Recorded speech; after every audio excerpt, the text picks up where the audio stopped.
नमस्कार दर्शकों, मैं स्नेहा शर्मा आप सभी का दशा महादशा में हृदय से स्वागत करती हूँ। आज हम जानने वाले हैं कुछ खास ये कि हम सब ने सुना होगा फिटकरी के बारे में। लगभग काफी लोग इस बारे में जानते हैं कि फिटकरी के महत्व क्या होते हैं, कि फिटकरी कितनी गुणकारी है। काया को जो फिट करे उसे कहते हैं फिटकरी। ज्यादातर लोग इसको उपयोग में लेते हैं। नॉर्मली ये दो तरीके की आती है, एक सफेद आती है और एक आती है लाल रंग के। इसके अंदर बहुत सारे औषधीय गुण जो होते हैं वह विद्यमान होते हैं। बात की जाए औषधि की तो औषधि गुण तो इसमें होते ही है और साथ में नकारात्मकता को खत्म करने के भी बहुत सारे गुण देखे जाते हैं। ज्योतिषीय संबंधित बात की जाए तो फिटकरी के कई सारे उपयोग हैं और यह उपयोग किस प्रकार है आइए जानते हैं। तो सबसे पहला उपयोग यह है कि अगर आपके परिवार के अंदर डिस्टरबेंस चल रहा है, लगातार कलेश तनाव की स्थिति बनी हुई है, मामला सुलझने का नाम ही नहीं ले पा रहा है, तो आप क्या करें, फिटकरी के कुछ टुकड़े करिए और पलंग के चारों ओर, आपका जो बेड है उसके चारों ओर वहां पर रख दीजिए। रात को सुबह उठिए, उसके बाद में आप क्या कीजिए, उस फिटकरी को उठाइए वहां से और रख दीजिए पीपल के वृक्ष पर। ऐसा लगातार आपको करना है एक हफ्ते तक ये लगातार आपको करना है नियम बनाकर, और आपको उसको वहां पर रखना है। उसके बाद 3 हफ्ते का गैप देकर फिर वापस से उसको शुरू करना है। फिर 3 हफ्ते का गैप देकर उसको फिर वापस से शुरू करना है। यह उपाय धीरे धीरे करके घर के अंदर जो नकारात्मक ऊर्जा बन रही है, जिसके कारण कलेश हो रहा है, यह उसका समाधान करना शुरू कर देगा। लेकिन सबसे पहली बात, घर से नकारात्मकता को दूर करने का यह कार्य करेगा। किसी प्रकार का वास्तु दोष यदि घर के अंदर या फिर आपके कार्यालय, आपके कार्य क्षेत्र पर बन रहा है, तो 50 ग्राम फिटकरी का टुकड़ा लेकर आप जिस हिस्से में वह दोष बन रहा है वहां पर रख दीजिए। इससे वहां जो दोष बन रहा है उसके परिणामों में बात की जाए, आपको फर्क देखने को मिलेगा। उसके जो प्रभाव हैं, बुरे प्रभाव, उनसे राहत मिलती हुई नजर आएगी। लेकिन रखना कितना है, 50 ग्राम उस दोष वाले हिस्से में।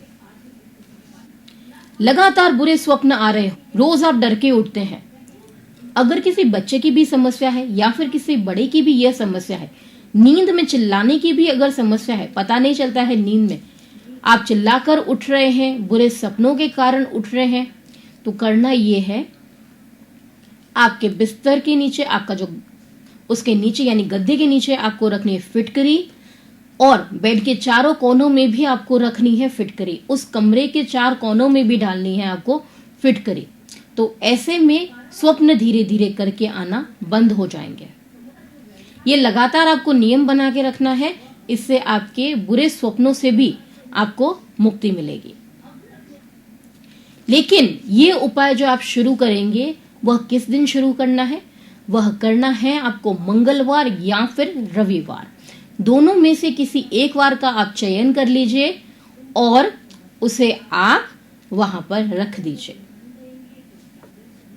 कार्य क्षेत्र को बार बार नजर लग जाती है, तो उसकी नजर किस प्रकार उतारेंगे फिटकरी से, तो उसके लिए क्या करना है, आपको लेना है काला कपड़ा, काले कपड़े के अंदर डालनी है 125 ग्राम फिटकरी, उसे बांधकर ऊपर लटका दीजिए आपके मुख्य द्वार पर।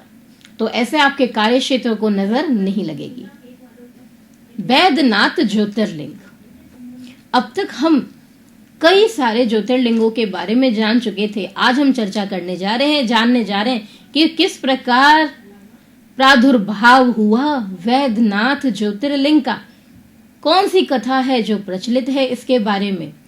पौराणिक कथा जिसका उल्लेख मिलता है शिव महापुराण रुद्रकोटि संहिता के अंतर्गत। वहां पर सूत जी जो है वो महर्षि को कथा सुनाते हुए कुछ इस प्रकार कहते हैं, और वही मैं आपको सुनाने जा रही हूं। कथा कुछ इस प्रकार है। राक्षस राज रावण जो थे वो हिमालय पर स्थिर होकर भगवान शंकर की तपस्या करने लगे। बहुत कठोर तप किया था उन्होंने। उनके तप को देखकर भगवान शिव उनसे प्रसन्न हुए थे। उन्होंने तप के बाद उन्होंने अपना एक एक सर काटकर रावण ने भगवान शिव को अर्पित कर दिया। रावण अपने 9 सर काटकर अर्पित कर चुका था। अपने 10वें सर को काटने ही जा रहा था। जैसे ही वह उसे काटने जा रहा था, भगवान शंकर जो थे वह प्रकट हुए और रावण को दर्शन दिए। क्यों? क्योंकि वह उसकी तपस्या से प्रसन्न हुए थे। उन्होंने वापस से उनके 9 सर जो थे वैसे के वैसे ही कर दिए। जो शीश उन्होंने काट के चढ़ाए थे वह वापस से उनको प्रदान कर दिए। उन्होंने कहा, मांगो वर क्या मांगते हो, क्योंकि वह उसकी तपस्या से बहुत ज्यादा प्रसन्न थे। रावण ने भगवान शिव से कहा कि आप मेरे साथ चलिए लंका। लेकिन भगवान शिव ने कहा कि ये शिवलिंग ले जाओ और उसे ले जाकर स्थापित कर दो। तो उसी की अनुमति मांगते हुए वह शिवलिंग को उन्हें प्रदान कर देते हैं और साथ में एक कंडीशन भी यहां पर वो रख देते हैं कि अगर तुमने इस शिवलिंग को बीच में कहीं रख दिया तो ऐसे में वह वहीं स्थापित हो जाएगा। तो ये प्रतिबंध लगा दिया भगवान शिव ने रावण के ऊपर, अनुमति प्रदान करते हुए। रास्ते में जाते हुए दिक्कत क्या आई? रावण के साथ समस्या हुई कि लघु शंका की प्रवृत्ति उत्पन्न हुई। तो यहां पर रावण ने क्या किया? उस शिवलिंग को, अहीर को पकड़ा दिया और लघु शंका से निवृत्त होने के लिए चले गए। इधर शिवलिंग भारी होने के कारण अहीर ने भी उसे भूमि पे रख दिया। शिवलिंग वहां रखते ही अचल हो गए। अब अचल हो गए जब रावण लौटे वहां से तो देखा शिवलिंग तो यहाँ पर धरती पर है, भूमि पर रखा हुआ है। तो किस प्रकार अब हटाया जाए? ये तो अचल हो गया। बहुत प्रयास किए, बहुत जोर लगाया, उखाड़ने की कोशिश की, लेकिन असफल रहा। अंत में निराश होकर रावण जो था वह चला गया। इधर ब्रह्मा, विष्णु, इंद्र सभी देवता ऋषिगण शिवलिंग के विदित पूजा की। उन्होंने शिव भगवान ने उनको दर्शन दिए और प्रतिष्ठा कर उनकी स्तुति की। इसके बाद से यहाँ उन्होंने निवेदन कर, जो कि ज्योतिर्लिंग यहाँ पर विख्यात हुआ। तो इस प्रकार हुआ था वैद्यनाथ ज्योतिर्लिंग का प्रादुर्भाव। जानेंगे कैसे बीतने वाला है हमारा आज का दिन। क्या कहते हैं हमारे आज के सितारे? मेष राशि। मेष राशि वालों, सितारे पक्ष के बने हुए हैं। व्यवसाय का विस्तार होगा। उत्पादन बाजार में उतारने के लिए समय बिल्कुल यहाँ पर शुभ है आपके लिए। वृषभ राशि वालों, व्यवसाय में उन्नति प्राप्त करेंगे। नए अनुबंध जो है वो काफी फायदेमंद साबित होने वाले हैं आपके लिए। प्रॉपर्टी में निवेश करने के लिए दिन शुभ नहीं है, तो सावधानी पूर्वक निर्णय लें। मिथुन राशि। मिथुन राशि वालों, आज कम प्रयास से भी ज्यादा सफलता को प्राप्त करेंगे आप। परिवारजन का सहयोग पूर्ण रूप से प्राप्त होने वाला है। कर्क राशि। कर्क राशि वालों, आर्थिक मामलों की जो समस्याएं दूर चल रही थी वह दूर होंगी। परिवार की सहायता पूर्ण रूप से प्राप्त होगी, तो आर्थिक संकट से निकल जाएंगे आप। सिंह राशि। लोन संबंधित जिन्होंने अप्लाई किया हुआ था और कार्यों में रुकावटें आ रही थी, उनके लिए भी मार्ग जो है वो आसान नजर होता हुआ नजर आएगा। लोन भी आपके यहाँ पर पास होने की अच्छी संभावनाएं नजर आ रही है। एक बात से बचना है, आज के गुस्से को थोड़ा सा नियंत्रित करिएगा, नहीं तो वाद विवाद की स्थिति को यह बढ़ा सकता है, वो भी व्यर्थ की बातों पर। कन्या राशि। कन्या राशि वालों, छात्र जो है वो अपने करियर को लेते हुए काफी चिंतित नजर आएंगे। व्यवसायियों के लिए आर्थिक लाभ का समय है। छोटी यात्राएं हो सकती हैं। तुला राशि। तुला राशि वालों, आज पारिवारिक मामले सुखद रहेंगे।